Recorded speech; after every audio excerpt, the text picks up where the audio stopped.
Hey, good afternoon to you. So I'm coming back to the Pacific Northwest after visiting family in Wisconsin, and it was a very chilly time. So the temperatures here feel downright balmy in comparison. This was a week where the practice came off the cushion, as they say, where all of the efforts that we make, when we put the time, the energy into practicing mindfulness, practicing compassion, it's for real life scenarios. And this was one of those weeks. I had the opportunity to go and spend time with my almost 98-year-old grandmother this last week as we are preparing to say goodbye.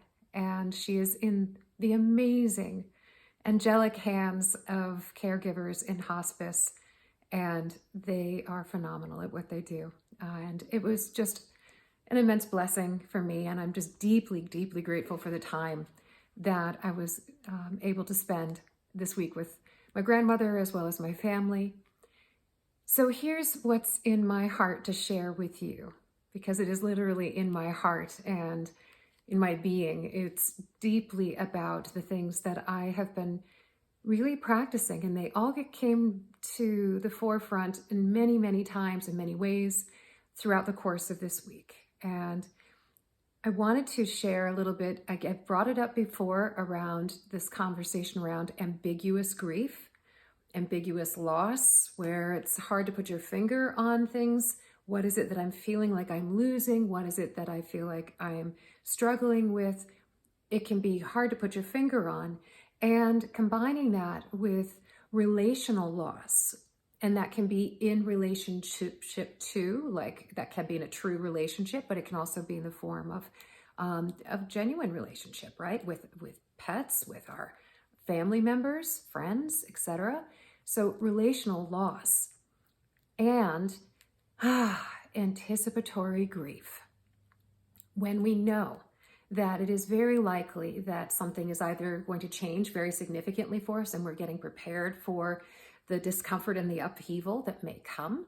But of course, when we know that somebody is struggling with something that is taking them away from us, whether it's something like dementia or Alzheimer's, where they're being taken away from us little by little, even while they're physically still there. But also when we are dealing with this sort of a situation where I know that my grandmother's time on this earth as this physical entity of her is coming to a close, and the time will come where she is going to pass, as we all will. I'm in the space of leaning into my grief, and that's anticipatory grief. So with relational experiences, what I wanted to bring to the conversation today was, number one, all the feels that are just present with me, but also relational mindfulness. This is where we take our practices into the real world when we are working with the discomfort of relating to the circumstances between us and other people, whether that's just in a conversation or whether it's in the being with something that is uncomfortable, like the potential loss, right? Or illness that somebody may be going through. So in this, it's moments to deepen my quality of presence, my qualities of compassion and insight. The relationships that we have in this world, right? And the conversations that we have internally and our relationships and conversations that we have externally are beautiful, they're dynamic, and they're messy. And when we take our mindfulness, relational mindfulness, this means our relationship with ourself and the relationship with the other with which we are engaging, we have the opportunity to really develop and hone our skills. So 5, 6 different ways that come to mind that I wanted to maybe just share some things that really came to the forefront for me. Number 1 was setting the intention to pay attention. Be very present with this present moment. It's such a gift when you know that your time is short or will come to a close, to really be in this moment in all the ways, with all that is present that is comfortable and uncomfortable, but setting your intention to really pay attention to how you show up, what is your role in this relationship and conversation. Number two, having the sense as you are doing this mindfulness to also know when to pause, particularly when you're in a conversation and in the circumstances like there were this week. There was a lot of emotion, knowing when to just pause for my own sake, taking a deep breath before I responded, really checking in. So this was the internal reflection, taking the pause, slowing it down, and so that I could have a greater sense of where I was coming from. Listening deeply. This is valuable in all conversations. Listening deeply opens up possibilities for genuine connection, and it widens your circle of connection. And particularly in this experience with family this week, but also I was really listening. Not just listening with my ears, but listening with my heart to my grandmother. She spoke with her eyes, she spoke with her hands. I was really attuning to her.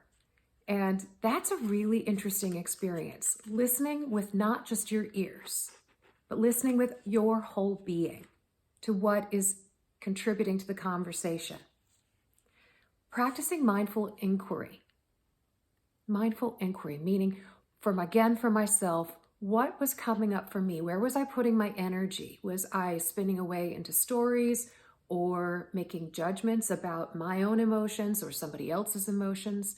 Where was I going with my mind and my thoughts and my emotions? So having that space to ask deeply, what is going on here for me? And if you're in a deep conversation, a true conversation with another, known or unknown in person, really having a curiosity and not just like, oh, isn't that interesting, but like leaning into what is going on for that human there in front of you. So that's what I mean by having a really deep mindful inquiry. Turning towards challenges and the discomfort rather than away. This is where we widen our zone of and capacity for and tolerance for discomfort, which is valuable lessons. And particularly when there's heavy emotions going on, anger, sadness, grief, etc., it's an opportunity for you to really pay attention, what's going on and why, and to just be with what's uncomfortable so that you can let that shift through you and see what is really going on. So instead of reacting to the initial impulses, whether to push away or to become defensive or to just turn completely into a different direction, make light of. Again and again, I have to say, over the days of sitting beside her, I chose to lean literally in to what I was feeling because this is really poignant. When you are feeling this deep feeling of whatever it may be, know that that number one just lets you know you're alive, okay? And that life is full of this, where there are moments where it just gets really intense. That's all right. Intensity will pass, and then you can really have that deep inquiry into what's here and why, and where am I growing? The discomfort is growth. Be with it. The hard stuff, the challenging stuff is going to move. It's going to shift. It's going to change. It always does. So being with it, ease up on the judgment and criticism, ease up on the fear, ease up on the story making. Instead, sit, breathe, stay. Okay. I repeated that a lot this week. Sit, breathe, stay. Yeah. And the last one is to act out of compassion, is the last bit of bringing this all together. Be deeply compassionate with what is arising for yourself, deeply compassionate for what is arising for the other in front of you that you're having this relational mindfulness with. compassion for all that is present in this moment that lets us know that we are very much alive. In the act of compassion, we bring forth the opportunity for a deeper state of connectedness, for there to be a more, again, authentic being for ourselves, and there's the greater likelihood of there being a genuine connection made. These are valuable, right? This is, to me, been an amazingly enriching experience. And I know each of us can relate to these words that I'm saying in very many different ways, whether they were things that were super hard, or maybe they're just hard conversations. Where we go with this is relational mindfulness so that we can bring our best learning selves forward. Sit, stay, breathe, grow, live. It's all part and parcel of this. So from my tender heart, I hope these words are helpful to you. Take time to listen, really listen to them.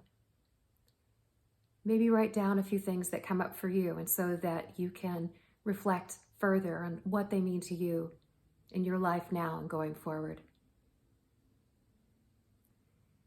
So I wish you then a state of peace and growth and breath and compassion as you meet the messiness and beauty of this world in all of its shapes and forms, particularly in relationship with.